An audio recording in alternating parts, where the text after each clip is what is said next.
រៀបសួរបងប្អូនអរគ្នាចាសូមឆ្លើយតបសំណួរបងប្អូនថាបើសិនជាយើងមកធ្វើការជាប់តំបន់អញ្ចឹងតើយើងអាចដូរបានអត់ហើយអ្នកខ្លះទៀតគឺបងប្អូនបានដឹងហើយថាយើងអាចដូរតំបន់បានតែប្រកបឬក៏អត់ចាហើយបើដូរហ្នឹងយ៉ាងម៉េចដែរធ្វើយ៉ាងម៉េចចាអញ្ចឹងសម្រាប់បងប្អូនដែលមកធ្វើការជាប់តំបន់បើសិនជាយើងធ្វើការនៅក្នុងទី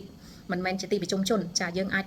ដូរបានតែក្នុងតំបន់របស់យើងទេប៉ុន្តែសម្រាប់បងប្អូនដែលមកជាប់តំបន់បណ្ដែលដូចជាតំបន់ទីប្រជុំជនដែលយើងដឹងហើយសេអ៊ូលអ៊ីនឆុនក្រុងគីដូចាអញ្ចឹង3តំបន់ហ្នឹងបងប្អូនដែលមកធ្វើការនៅក្នុង3តំបន់ហ្នឹងបើសិនជាបងប្អូនជាប់តំបន់ចាបងប្អូនអាចមានសិទ្ធិដូរទៅតំបន់ដែលគេហៅថាមិនមែនជាទីប្រជុំជនហ្នឹងគេហៅថា Pisudo ហ្នឹងគឺយើងអាចដូរបានដែរប៉ុន្តែដូរបានតែម្ដងគត់ក្រោយពីដូរហើយបើសិនជាឧបមាថាបងប្អូនរកការងារធ្វើនៅកន្លែងហ្នឹងអត់បានបងប្អូនចង់ដូរចូលមកទីប្រជុំជនវិញដូរមកចូលក្នុង Incheon Seoul ក្រុងគីដូវិញគឺมันអាចដូរបានទេចាអញ្ចឹងសូមបងប្អូនជ្រាបចំណុចហ្នឹងអញ្ចឹងមុននឹងដូរត្រូវគិតឲ្យបានច្បាស់ព្រោះថាមានបងប្អូនខ្លះដូរហើយស្ដាយក្រោយក៏មានដែរព្រោះថាបើសិនជាបងប្អូនជាប់នៅក្នុងតំបន់3ហ្នឹង Seoul Incheon ក្រុងគីដូ3ហ្នឹងក្រុងគីដូបងប្អូនដឹងហើយគឺធំណាស់អញ្ចឹងបងប្អូនអាចរកការងារនៅក្នុងតំបន់ហ្នឹងសិនឲ្